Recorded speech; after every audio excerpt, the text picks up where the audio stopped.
Ladies and gentlemen, good afternoon.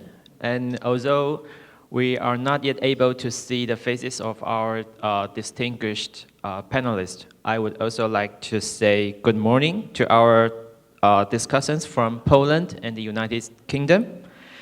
Good evening to our panelists from Australia, and good night to our panelists from the United States. And as we are moving towards the end of today's forum, I must thank you for those who stay on site.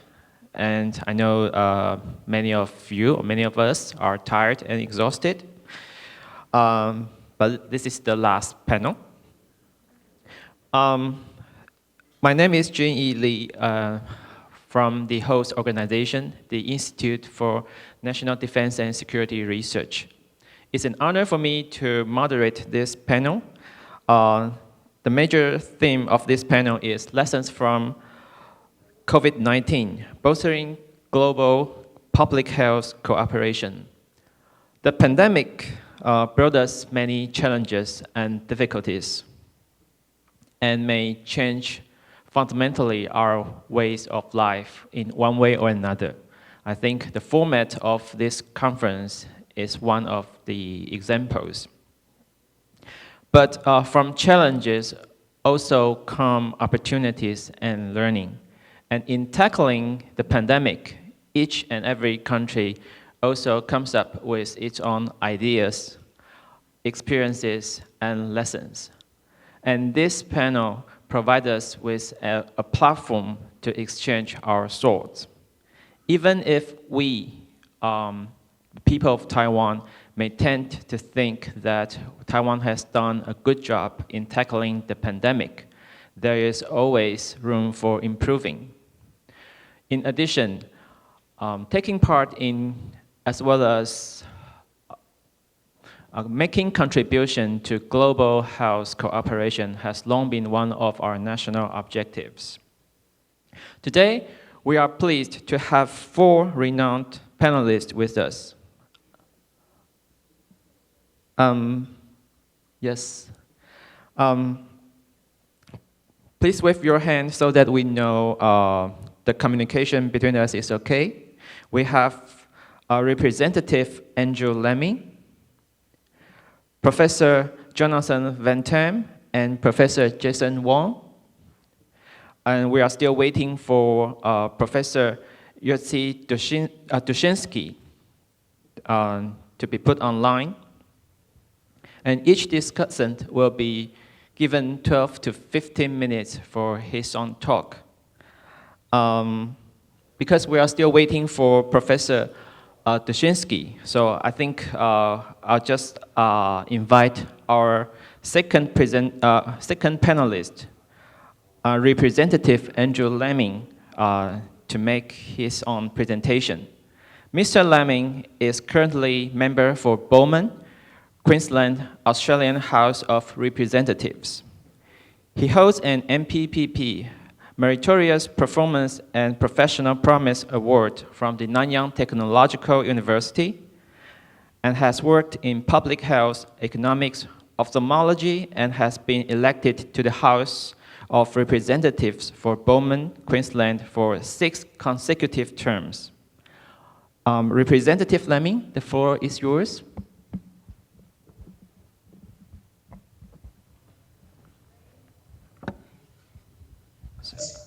A very long day for all of you, so thank you for staying for the final session.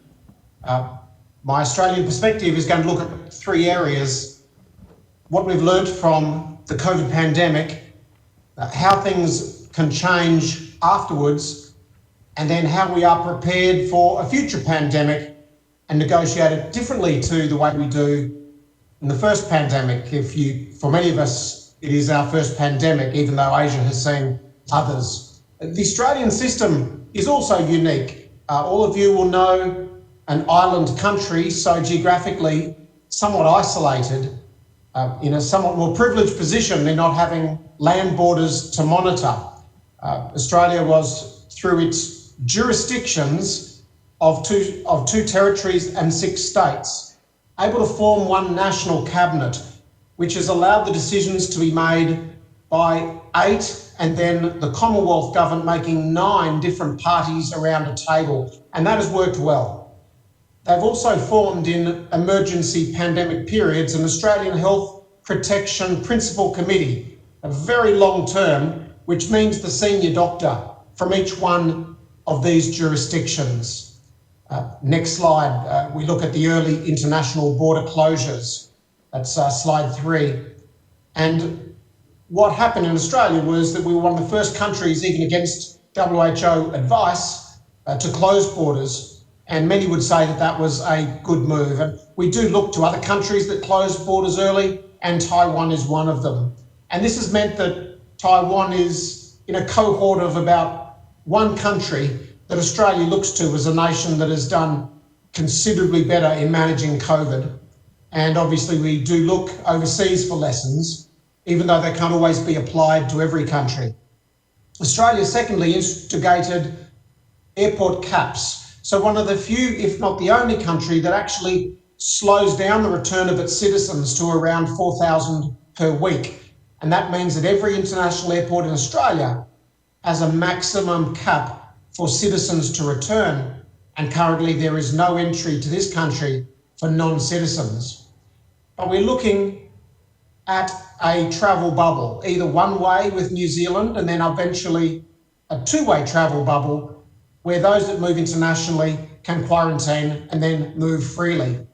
So we go to expansive testing, slide 4, and obviously Australia would be in about the top 10 for COVID testing per head of population. There's about 6 major economies that have done more testing, including Denmark, the US, and we're about level with the UK.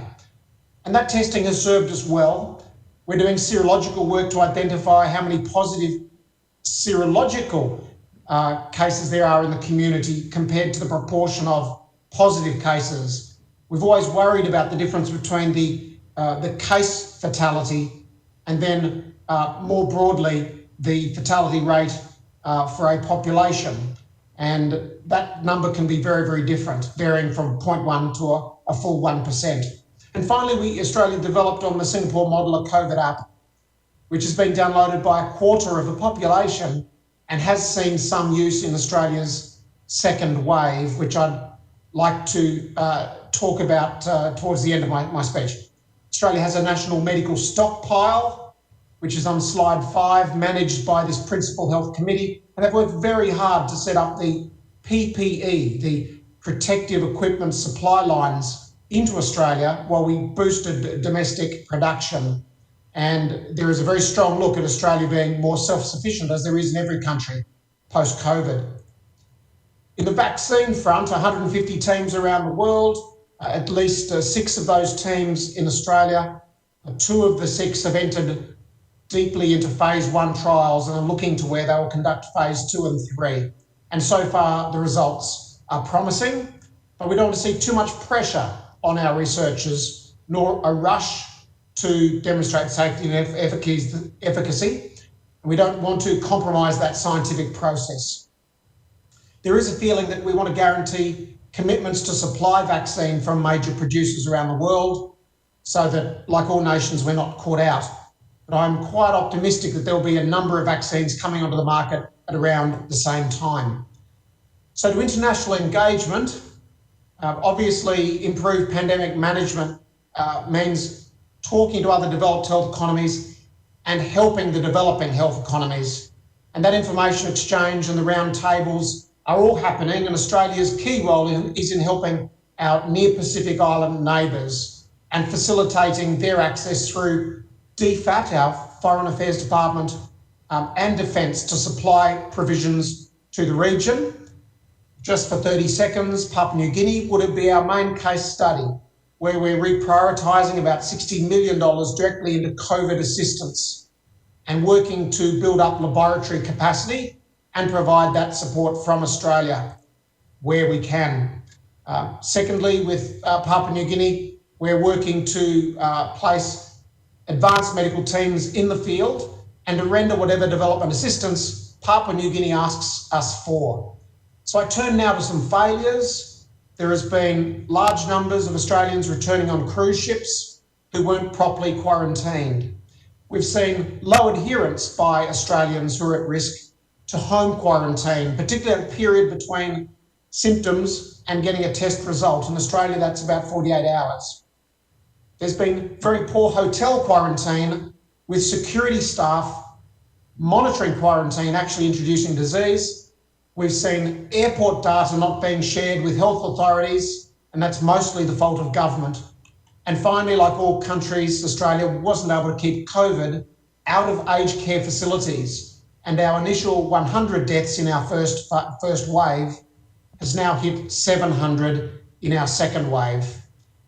The flashpoints finally are between our states who disagree on state border closures. The process of exempting citizens for medical care to cross state borders is a challenge, and we still are reluctant to require the broad-scale wearing of PPE because of concerns that it would undermine supply in hospitals. So as we conclude, the vaccine path remains uncertain, and by too many people, there is too much pressure that this is the finish line. I think the challenges will go long after we have a vaccine, because not all can be vaccinated, and we will need a priority for who is vaccinated. There's been enormous economic shutdowns, not because we don't have the will to work, but we don't have the skilled arrivals. We rely on 100,000 of those every year that are not arriving. And of course, the inputs to manufacturing has affected many economies. Of course, the upside is people have discovered when they can't travel, then they will have to do it remotely. And many people are now not even able to train their staff. So training is being done online in a way that never has before. And then finally, with travel, we anticipate that there will be a new medium-term industry for hotel quarantine of those that travel not just for work, but for tourism. But a country like Australia, relying on both, needs to industrialise its quarantining arrangements. It needs to risk rate those that come from different countries. And finally, we may be looking at blending of hotel quarantine with a form of home quarantine to take the pressure off what is the rate limiting factor at the moment, which is we simply don't have the health staff and the security staff to conduct hotel quarantine for the numbers required. In Australia, we have 20,000 Australians trapped overseas. We would be issuing 100,000 skilled visas, which we're not doing at the moment, and then up to 750,000 students who can't come here for our international education. And that provision is worth $36 billion to the Australian economy, and it is all at risk with COVID. So thank you very much to my hosts, to my co-panellists, and look forward to helping with any questions from the Australian perspective.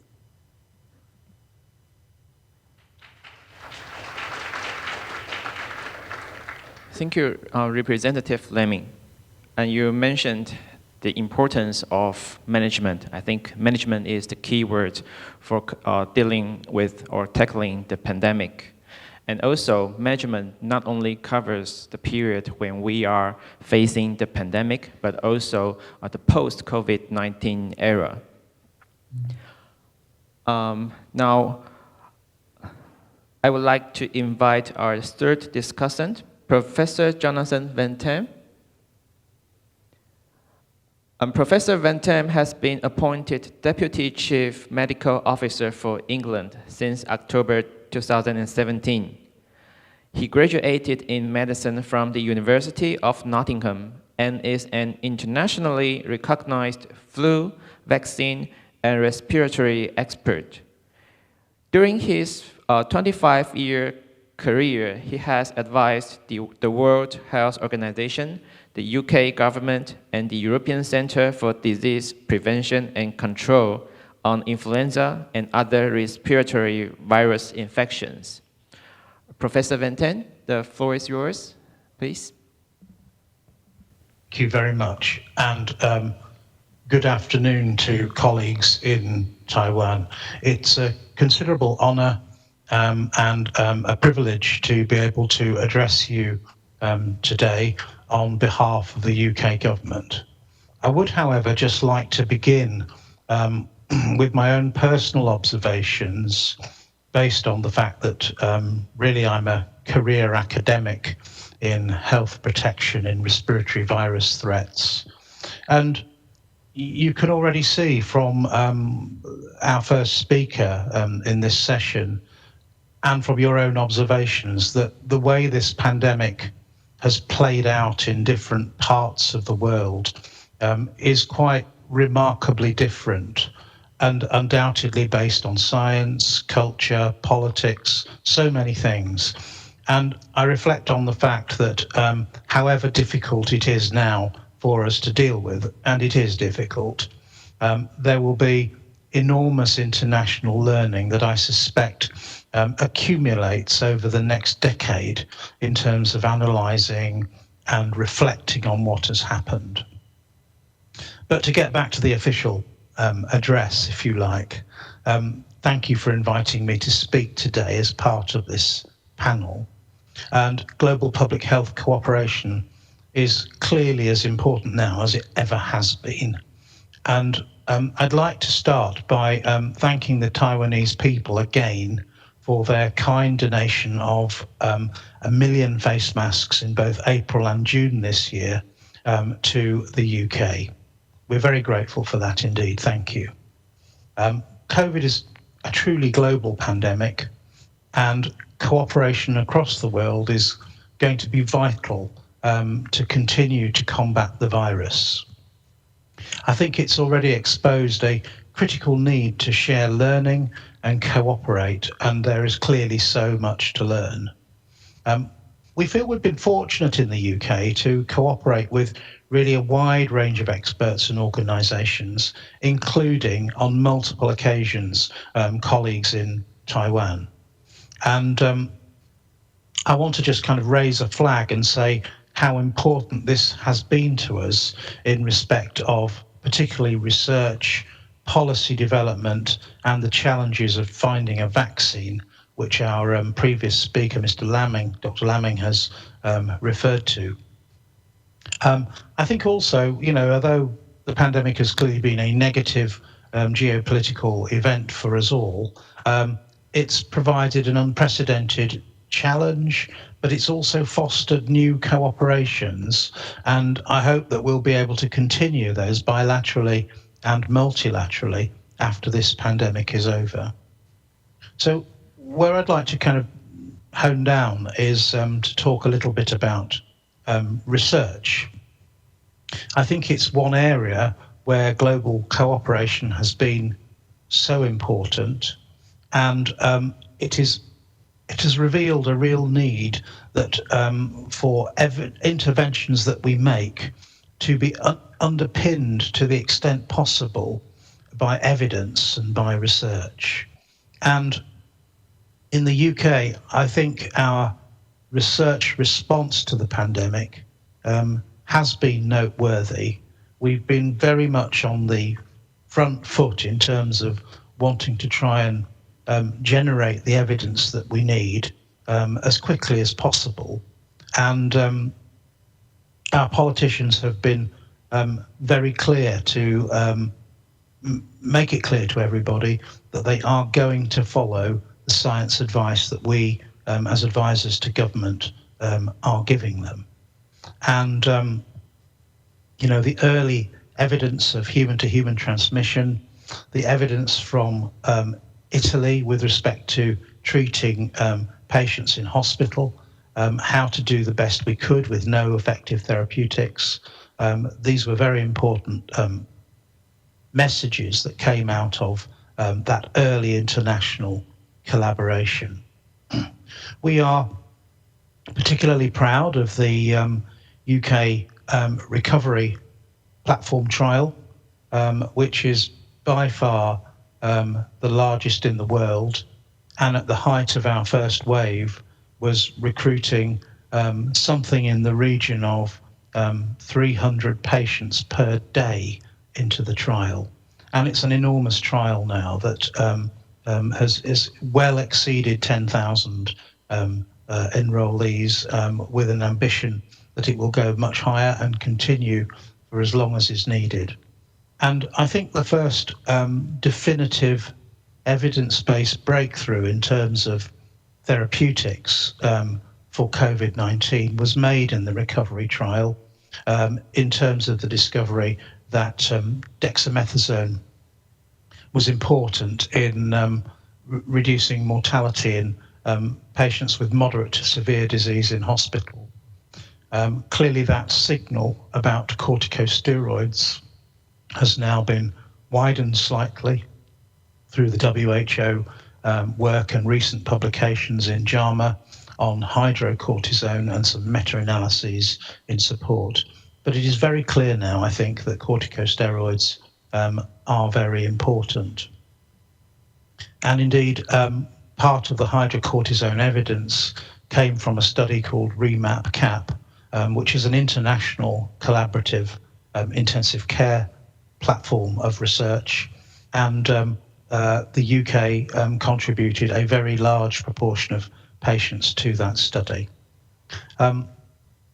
We're very committed to ensuring that research is conducted across low and middle income contexts as well as in developed countries. And we have a global effort on COVID-19 health research. GECO is the acronym. It's a new cross-government mechanism to fund and support applied health research that is going to address the remaining COVID-19 knowledge gaps. It's very much focused on health impacts in low and middle income countries, and it particularly prioritizes epidemiology, clinical management, infection control, and most importantly, health system response. So I think I'll now turn to vaccines and say this is clearly an area where if we are to succeed, we have to do so through global cooperation in research and innovation. And I think the UK has been a very strong player in the vaccine development space so far. We're very proud to be able to support our own universities in taking forward this work, particularly the work of Oxford University and Imperial College in relation to the development of COVID-19 vaccines. But we have also been prominent in engaging with multiple vaccine manufacturers or vaccine development companies, recognizing that the chances of a single vaccine making it all the way through to licensure are relatively low, and that effectively one needs multiple shots on goal in order that we would be in a position one day where the world has, as Dr. Lamming said, hopefully more than one vaccine available. And I too share Dr. Lamming's optimism, accepting that nothing is certain and that everything could still fail. I nevertheless share Dr. Lamming's optimism that there will relatively soon, the time of course is not something you should predict and not possible to predict, but relatively soon that there will be more than one COVID-19 vaccine available. There'll be many more questions about what that means, and I agree with Dr. Lamming that I don't think this will be the magic bullet that takes COVID-19 away. I think it, if successful, safe and efficacious, will be extremely helpful, but this is something we're going to have to live with for quite some time.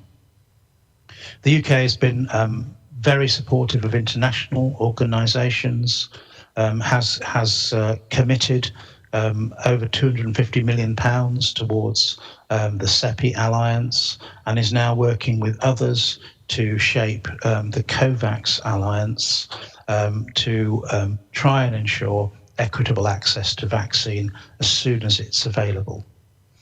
One hopes that that kind of COVAX initiative in particular is going to be a template for how we might in the future think about international collaborations and alliances for combating disease X or whatever comes next. I'll turn now to domestic policy and say that we have been very grateful for the role of global cooperation in developing our domestic policy and domestic decision making.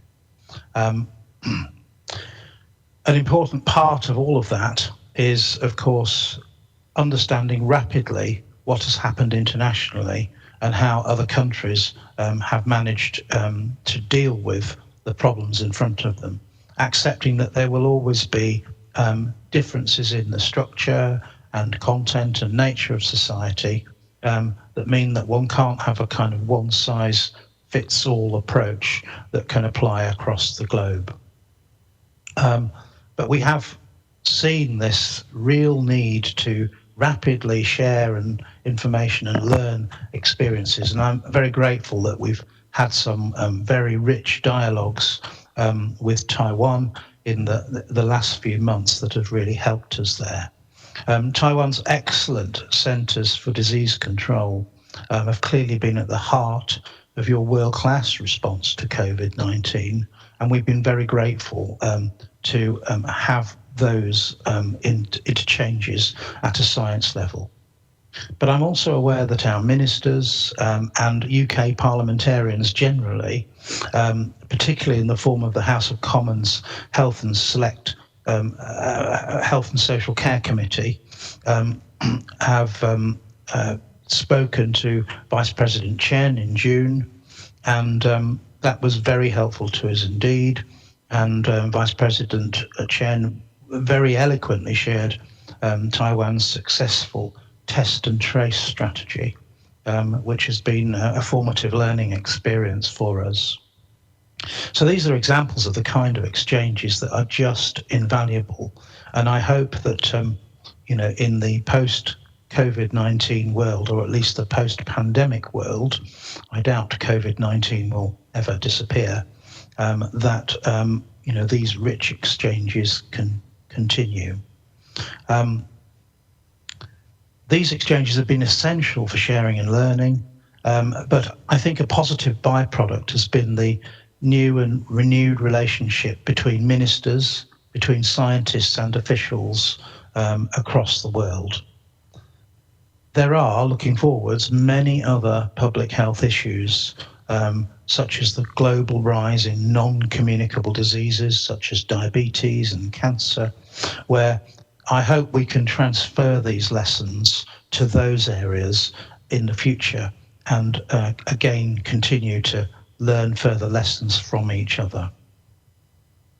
So I'd like to close by thanking Taiwan again for its generous gift of face masks at our time of need early in the pandemic.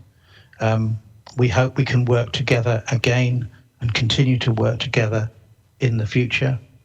And thank you for the opportunity to speak to you today. Thank you, Professor Van Tam.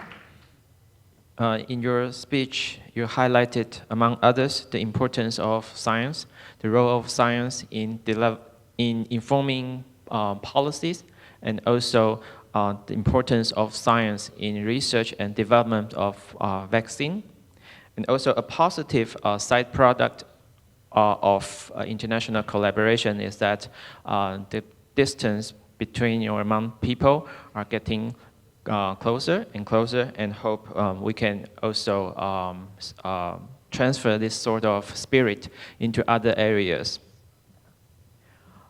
While we are still waiting for Professor Dushansky, I think we would invite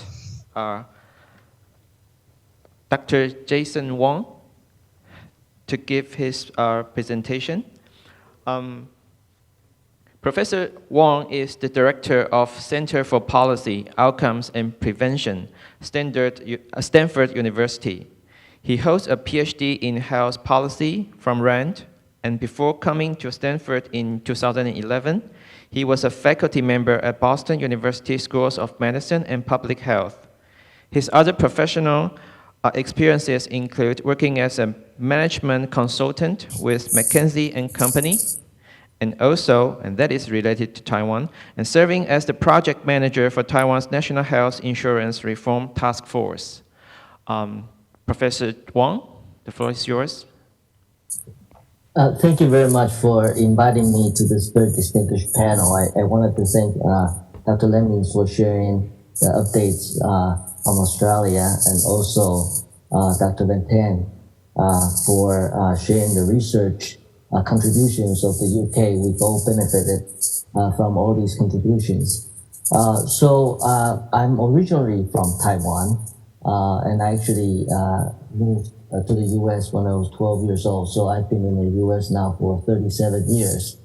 And so what some of my sharing is going to be my observations both from Taiwan and the United States. And these are very, very different democracies, if you will.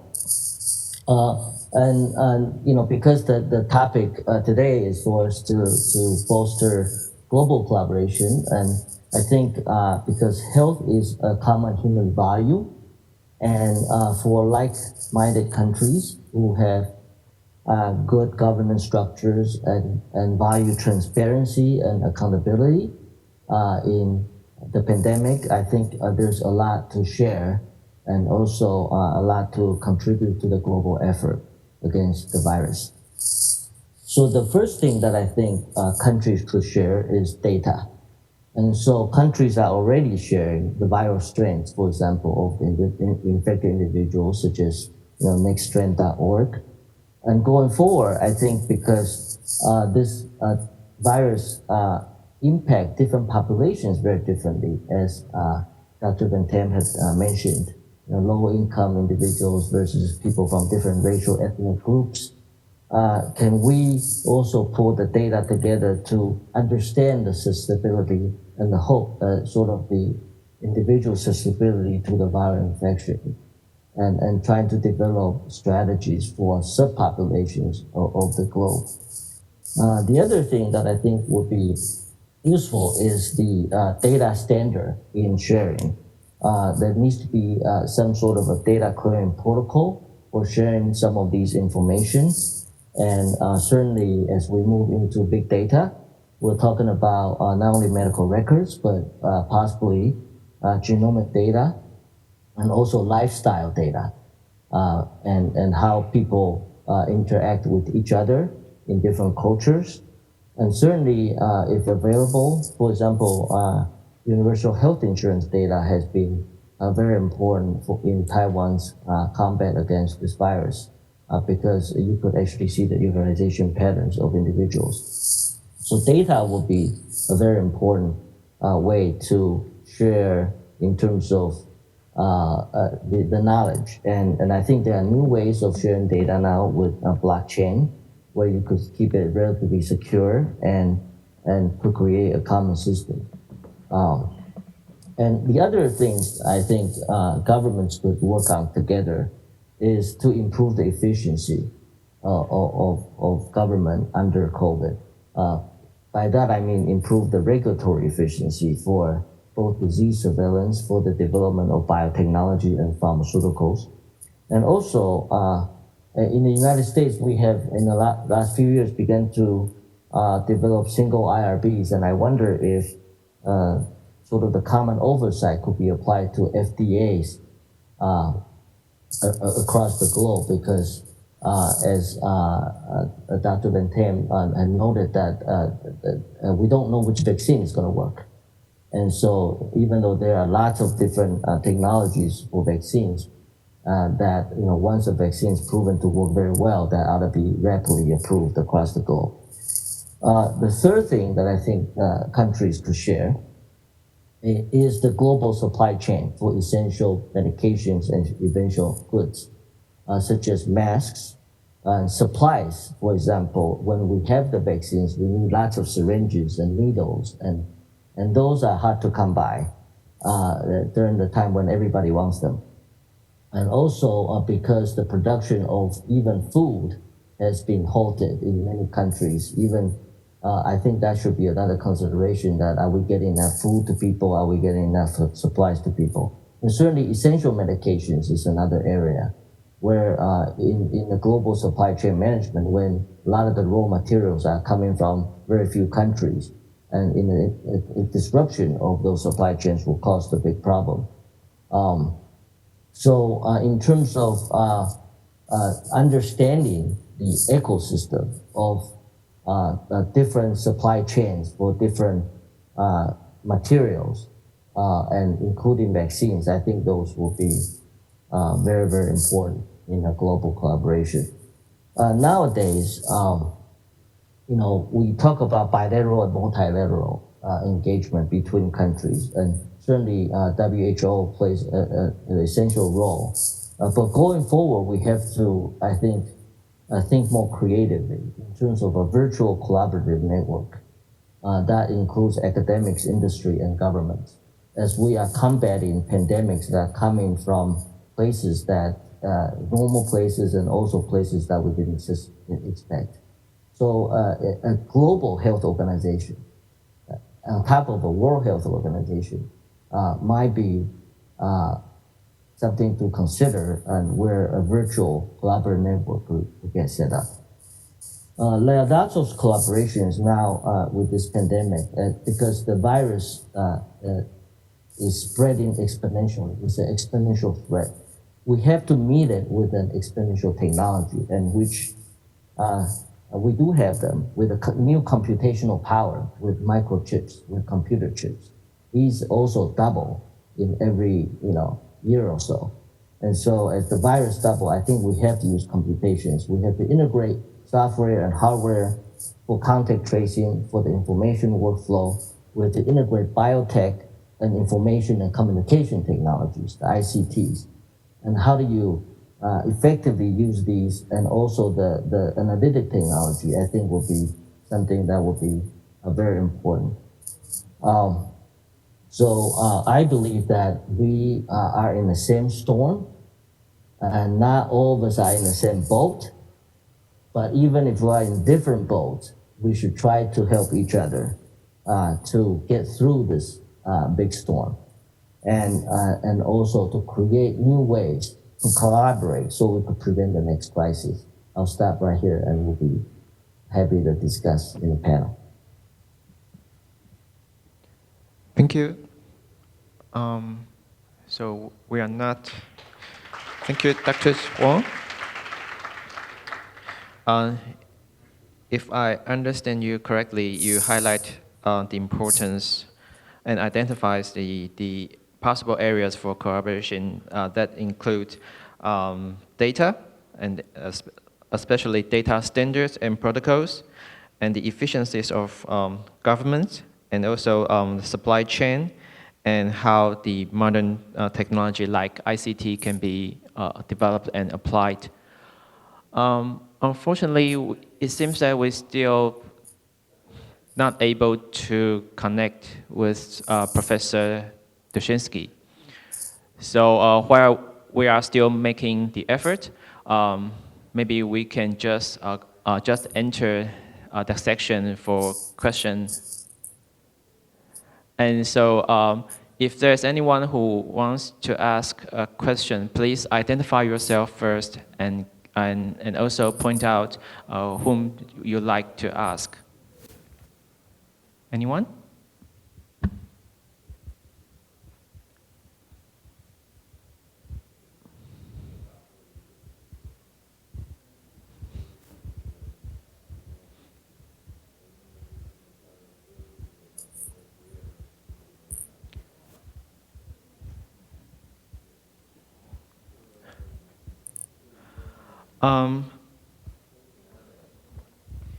If for the time being there's no question, maybe I can abuse my power as the moderator and ask a question first.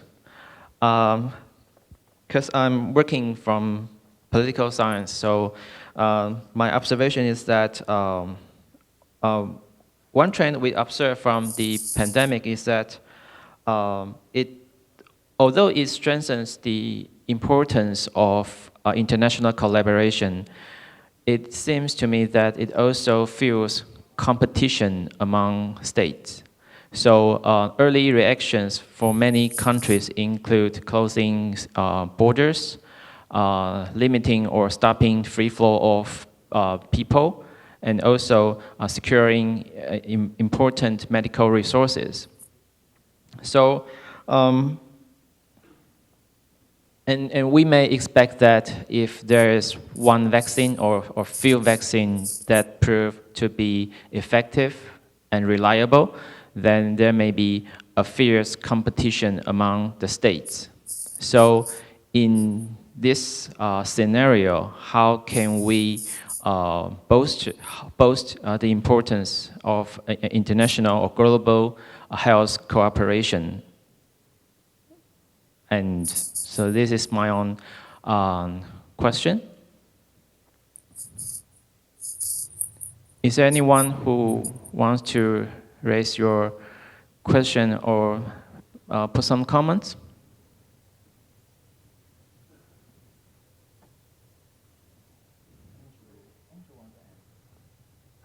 Oh, okay. Then please, Representative Lemming.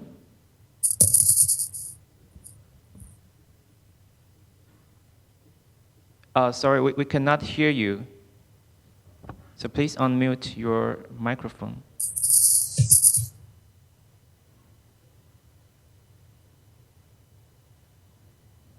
Mr. Lemming? Thank you, and we are with you. Thank you Yes. very much. In answer to your very important question, a crisis will accentuate both pre-existing alliances but also divisions. So it's very important that initiatives are in place before a crisis to do the preparation work. But we know that there will still be tensions, and we call this virtue signalling, where political decisions depart from the science. And this makes it a very complicated public discussion because we want to rally around the science and support this new role of medical and public health experts making decisions. But the concern is if the political elite are selective in when they use the medical advice, because other times they will subvert or ignore the advice for political benefit. We call this rallying around the flag effect, where governments look good in a crisis if they are tough, but they won't always be using the science. And the second point is there can be different scientific opinions and variations on the medical advice, particularly in Australia with 9 different medical experts contributing. So we have a more complicated federal structure. So in short, this is a real problem that can only be fixed with preparation before the crisis, excellent communication during the crisis, and then preempting where you see future problems. And a good example was Australia's PPE was purchased by some major Asian economies and taken out of the country. And then a month later, we had our first wave and we didn't have that PPE. We hadn't planned for it. And then we had to obviously buy it back from the same nation that had bought it off us in the first place. Thank you. Thank you, Representative Lemming. Anyone who wants to respond? Or if anyone from the audiences want to ask a question? Oh, I will add a Yes, little bit please. more. I totally agree with Representative Dr. Lemming, and we need to prepare ahead of time. And I think Dr. Van Kam earlier had mentioned organizations such as CEPI or Gavi or Gates Foundation working to create a framework, and more recently the COVAX, which is the ACT accelerator arm for vaccines. I think together would help to, first of all, fund vaccines up to 2 billion vaccines. The other thing that we need to consider is the portfolio of potential candidates, and sort of the alternative vaccine technologies, if you will, and to see which ones are likely to be effective, and as the evidence emerges, and then prepare actually to fill the capacity for manufacturing and fill finish capacity. So any particular factory, if the development of that particular vaccine is not going to be effective, ought to be able to produce other vaccines that are going to be effective. And just to create a list of where all these capacities are for manufacturing and for fill finish in different countries will be an important contribution globally to make sure that we are able to produce the effective vaccine. And I mentioned earlier the approval process is also important for individual countries. And so basically, once you are able to produce the vaccines, you need a network of collaborators to both to relax the IP and to combat antitrust. So that no vaccines could say I'm gonna have this protected IP, that they could share the protected IP and they share the risk as well. Then there's the importance of supplies again, and setting up the right infrastructure to actually have the vaccines administered. So there's a whole bunch of things that we need to prepare as we think about vaccine. Okay, thank you. Yes, I got. There's probably very little Yes. I can add to the comments of two experienced political commentators in this space, other than to say that clearly globalization has brought many benefits to mankind. But suddenly we see the other side of globalization and the kind of tension and challenges it has created in terms of access to specific goods, supplies, medicines, etc. And I do agree with Dr. Lamming that prior preparation and more in the way of international frameworks that are good to go, that are oven ready for this kind of crisis are extremely important.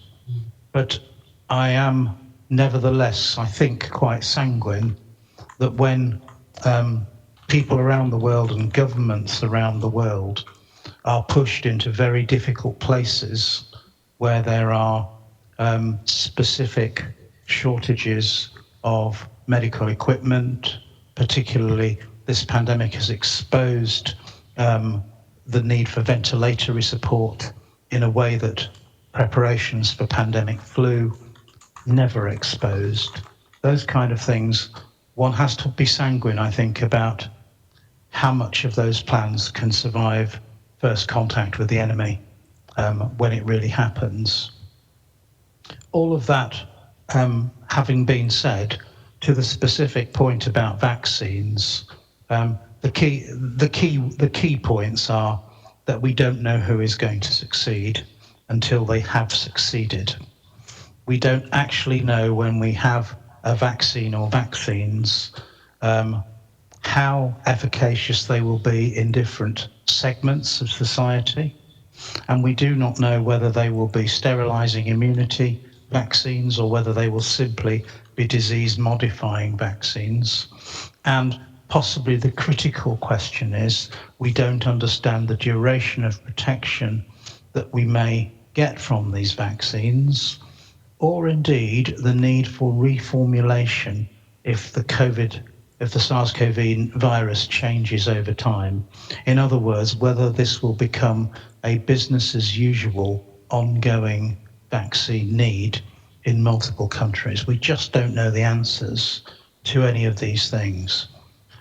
What I think is key in solving them is a willingness to transfer technology from the successful vaccine to other partners around the world as quickly as possible. And also, I think this has exposed an issue for so many countries that, as has been pointed out by Professor Wang, fill and finish capacity in the vaccine industry is actually the bottleneck to widespread availability once you have a successful vaccine. In general terms, manufacture of the bulk antigen is not the showstopper that it might have been perhaps 2 decades ago. But fill and finish is still an extremely scarce capacity, and generating that for the global good for the future and ensuring it is well dispersed in terms of a geographic footprint for available fill and finish capacity is something that I do think we're going to have to specifically work on. Thank you. I saw two audience. Yes, please. Hello, I'm Jeremy Hong. I'm an assistant research fellow in INDSR, and my research is China's influence. It's related to China's influence. So my question is also related to that. I want to ask that all the panelists that do you think that WHO is still reliable and trustworthy, especially when considering China's influence in WHO in the past? The reason why I asked is because that I saw the news today, and the WHO officials say that they will cooperate with China. They will help to rectify China's vaccines in the near future, and we all know that Chinese vaccine is a little bit not that trustworthy, because considering its a black history. Thank you.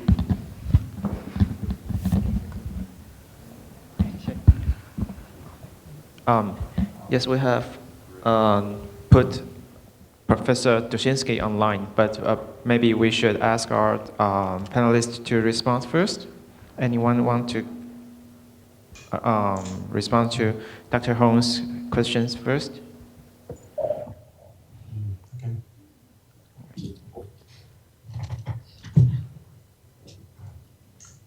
I can respond. Yes. If, just very briefly, this is obviously it's a question for government, not for individual spokespeople.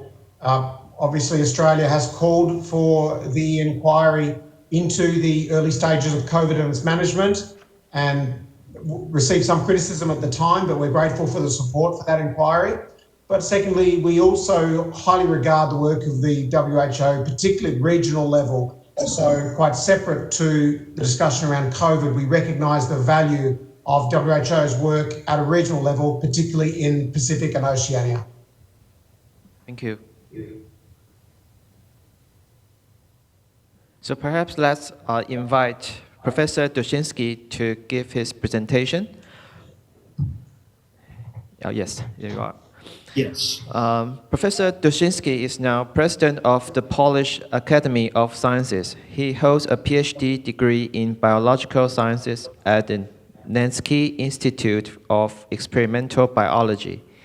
He has served, among others, as chairman of the Research Infrastructure Group at Ministry of Science and Higher Education from 2006 to 2009, and Undersecretary of State, Ministry of Science and Higher Education from 2008 to 2009. In 2012, he was elected to the Academia Europea and has been president of the Polish Academy of Sciences since 2015. Professor Dushinsky, please. Let me at the very, very beginning to apologize because of technical problems.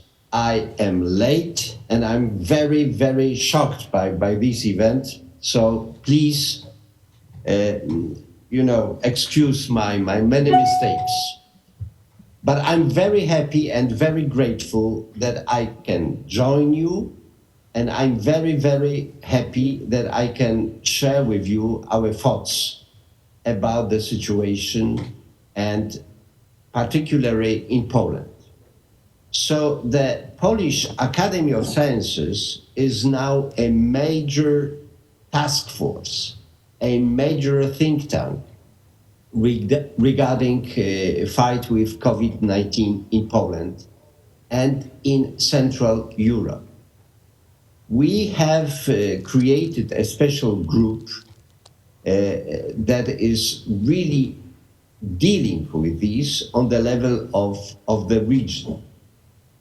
The Polish Academy of Sciences has very wide contacts with many academies, European academies and world academies. And we put this asset to build the knowledge about the pandemic, but we were absolutely unprepared when it occurred in Poland. The first case of COVID-19 registered in Poland was rather late. It was on 4th of March. And I must say that on 5th of March, 84 countries have already registered the COVID-19 on their territories. So we were really latecomers to this strategy. On the 12th of March, we had the first death related to COVID-19. And that was when we started really very, very seriously dealing with this problem. And the point is that although the public knew that something very, very dangerous is coming, the public, when look around, have seen nothing dangerous. You know, there was a very big discrepancy about the media covering of the COVID-19 and the experience, everyday experience. And that created a very, very big problem to convince people that the situation is really, really dangerous. But now we think we have succeeded. We have prepared a very careful overview of the situation, and we will publish this in the very next days.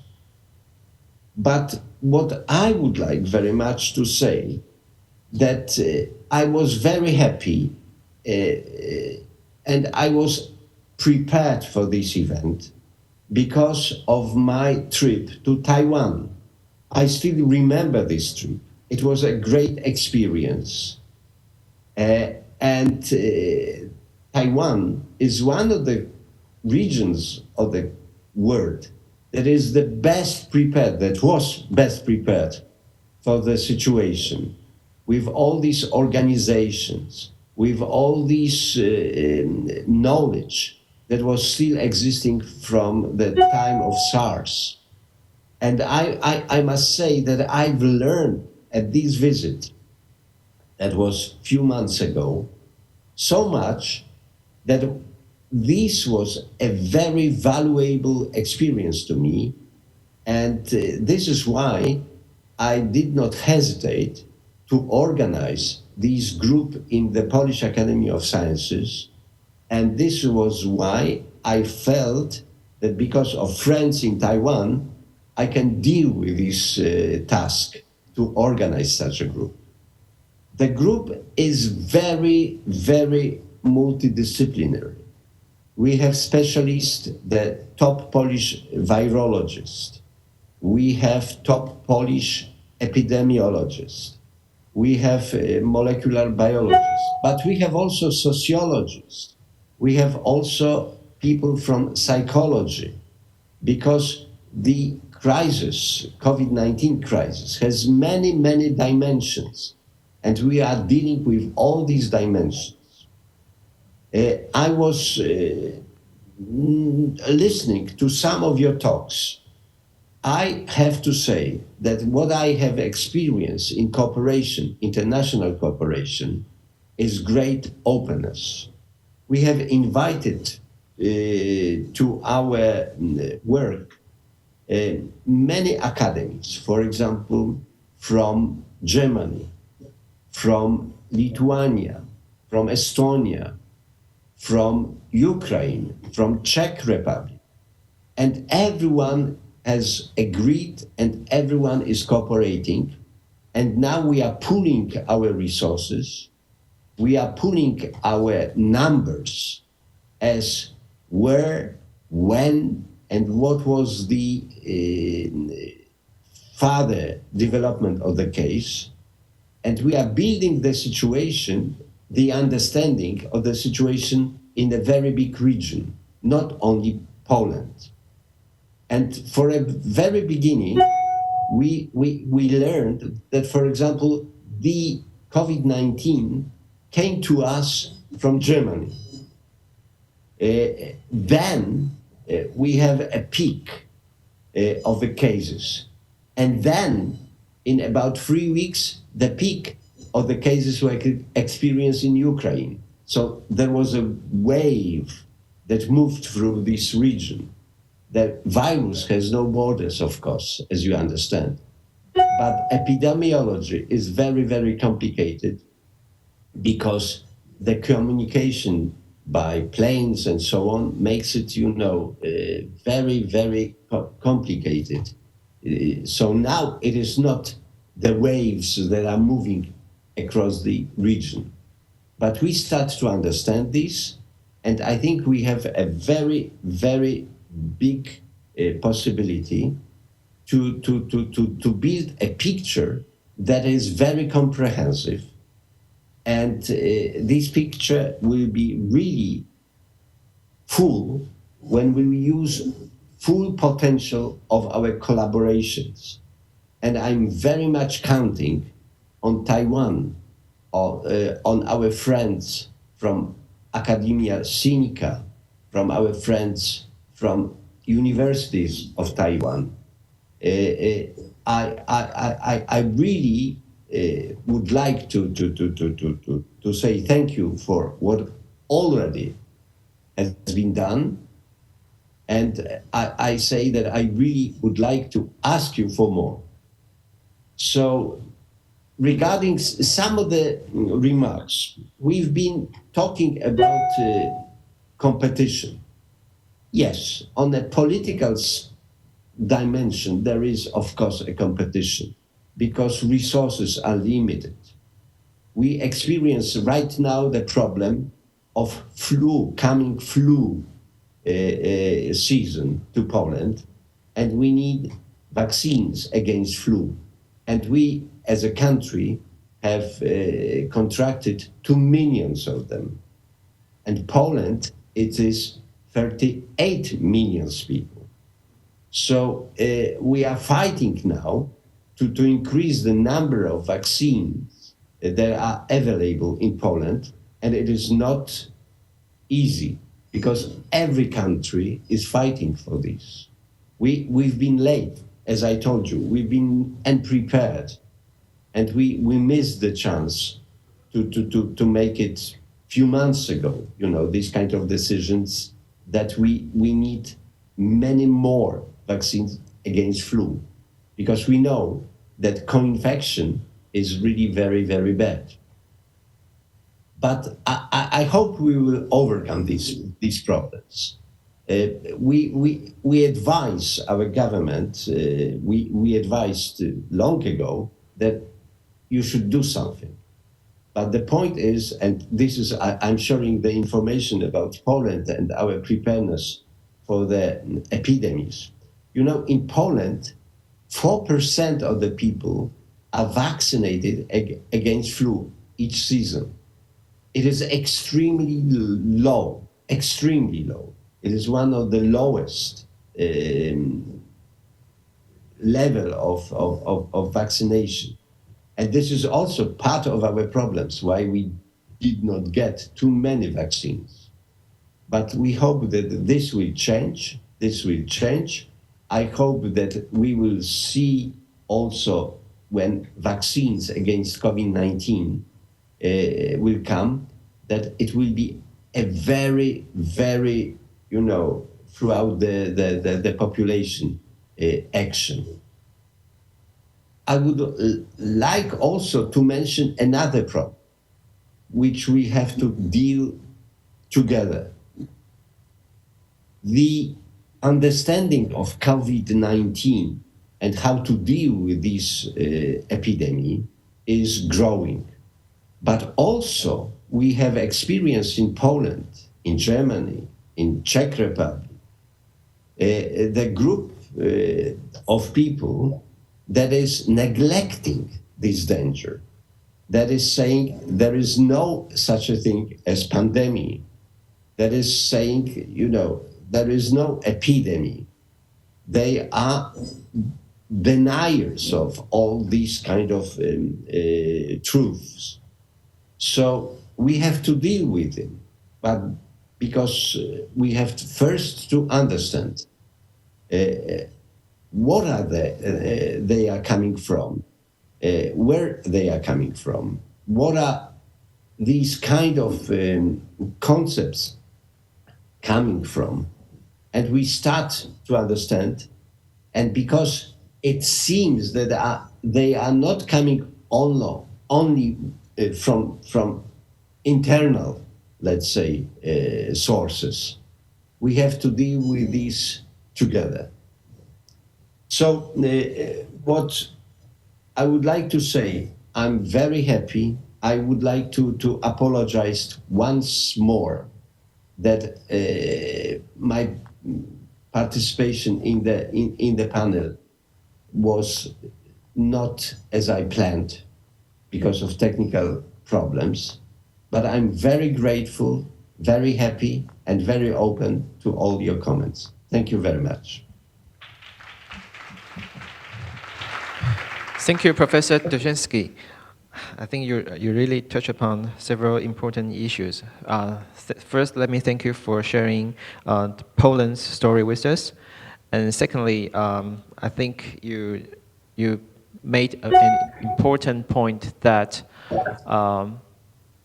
in tackling the pandemic, it involves not only health cooperation, but also other social dimensions like psychology, like culture, like societal issues. And in the last part of your remarks, you also remind us the importance of keeping the people's awareness of the danger of the pandemic. Thank you again. And do we have other questions? We still have about 20 minutes to go.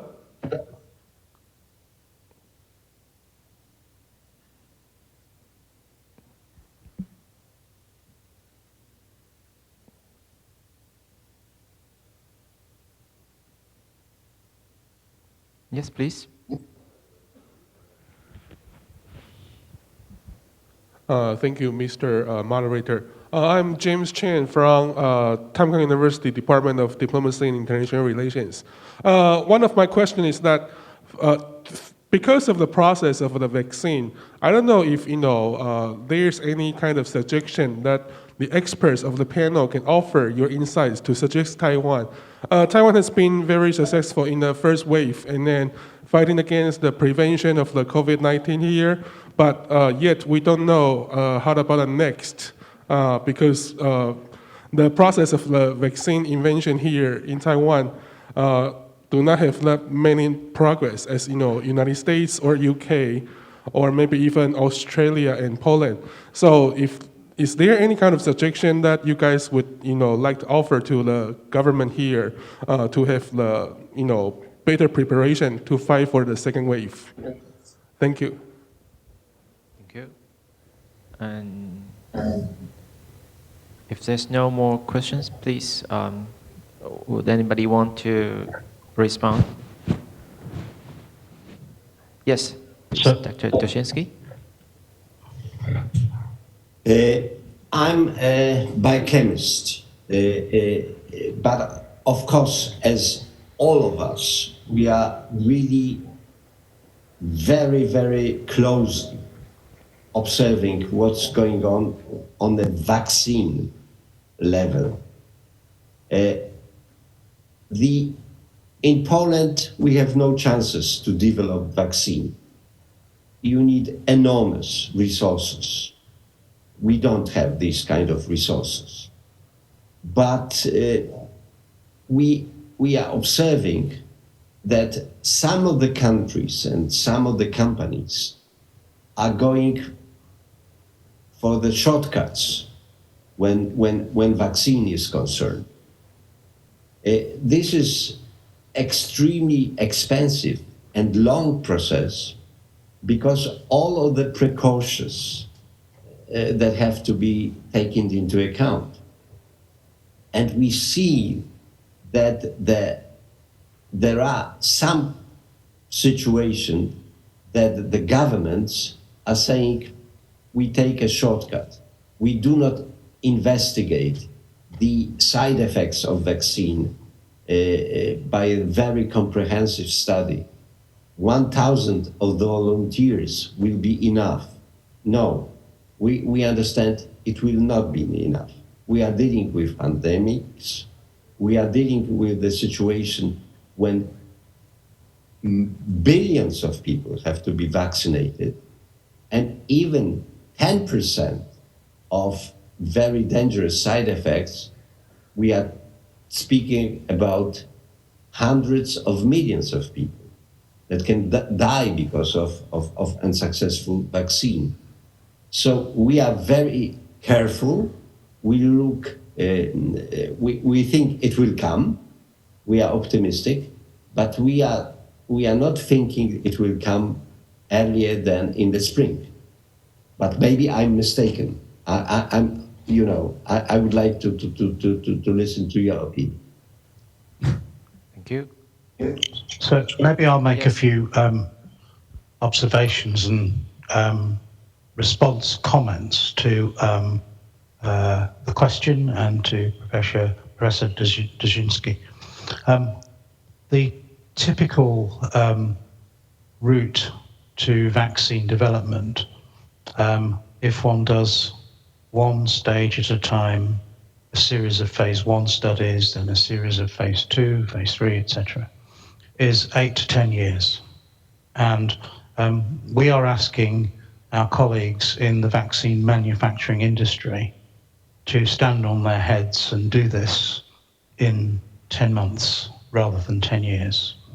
I have, however, seen from my own personal experience of what's going on in the UK and the partnerships we have with various commercial entities, I have not seen any evidence of shortcuts in relation to, first of all, the standard safety and efficacy trials that would be needed, and in particular the size of phase 3 evaluations that are currently ongoing.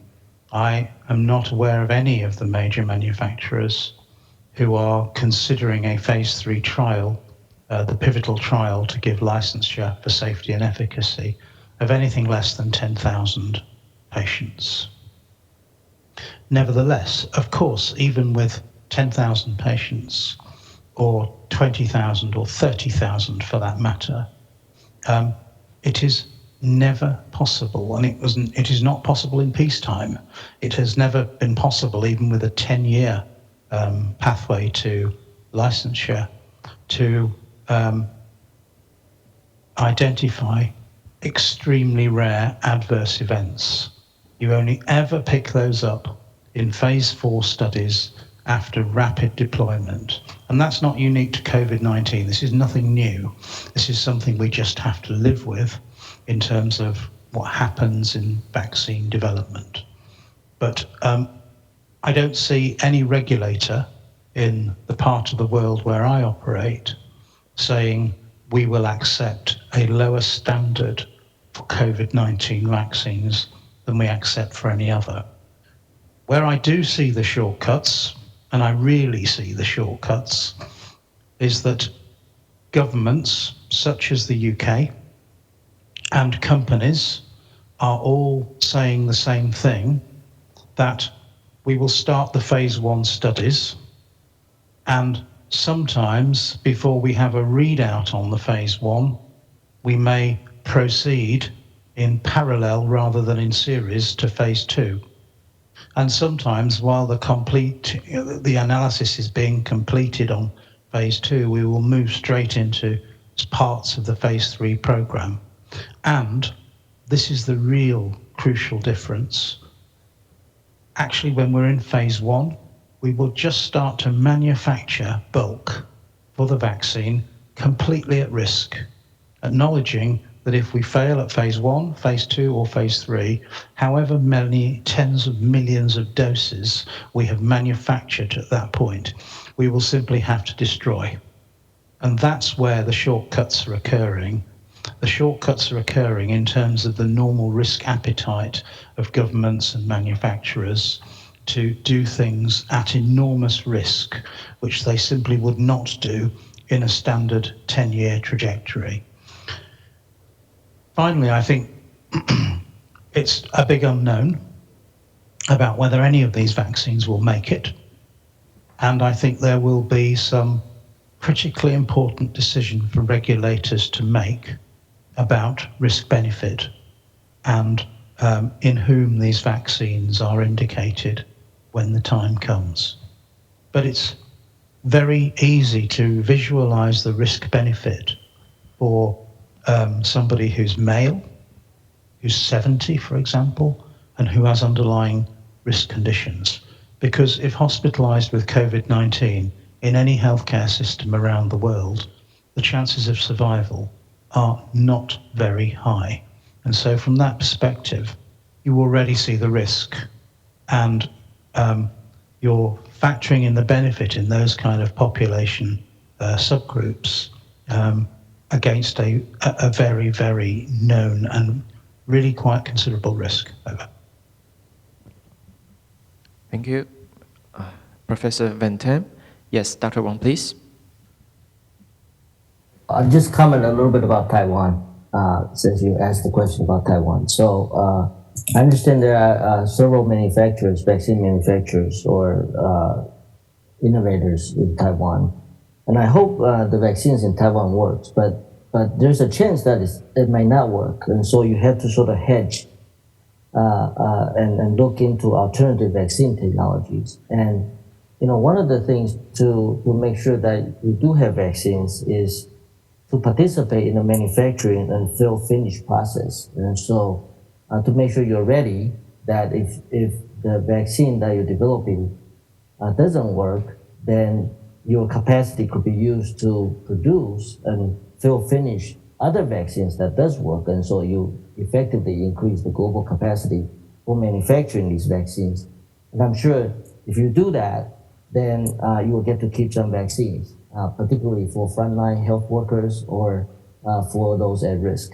And so then you will just vaccinate those individuals first.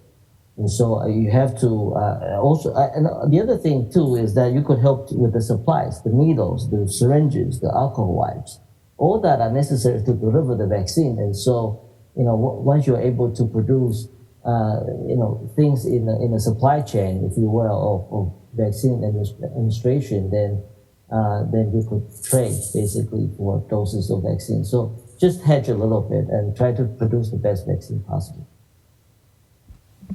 Thank you, Professor Wong. Is there any other questions?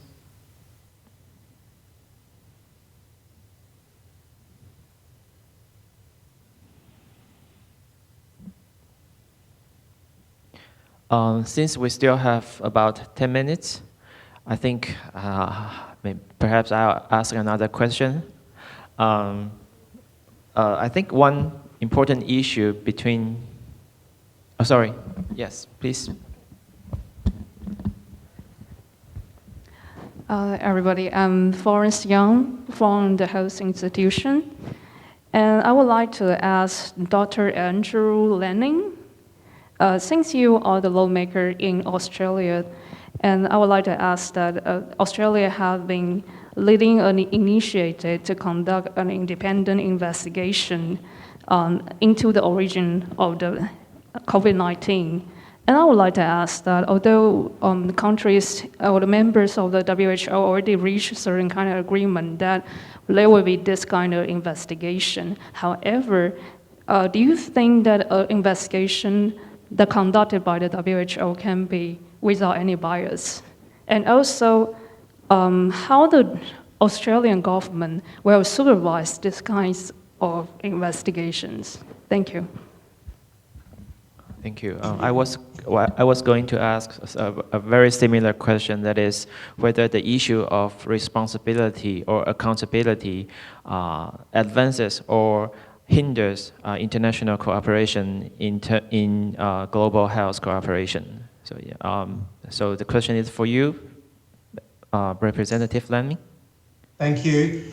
It's a hard question. You're asking in advance for me to identify whether I think it can be conducted fairly, even-handedly, and deliver truth and transparency. So I'm probably going to disappoint you with the answer. I think the important part was getting all member states to agree for this inquiry to go ahead. It's really important to keep all member states supporting the process rather than having any divarication or further division.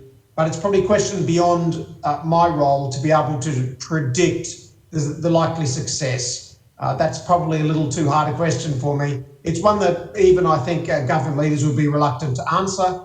I think we just have to support WHO because that's the structure, as the other speakers have said very eloquently, that we do have. And all we can hope is that every member state takes this inquiry seriously and conducts itself with both truth and transparency. Thank you.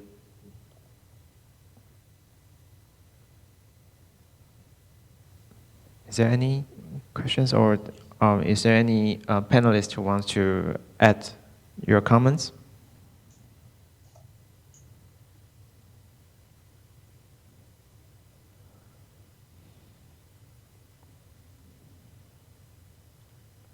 Okay, so if there's no further question from either our panelists or from our audiences, then I think we will just conclude the panel here.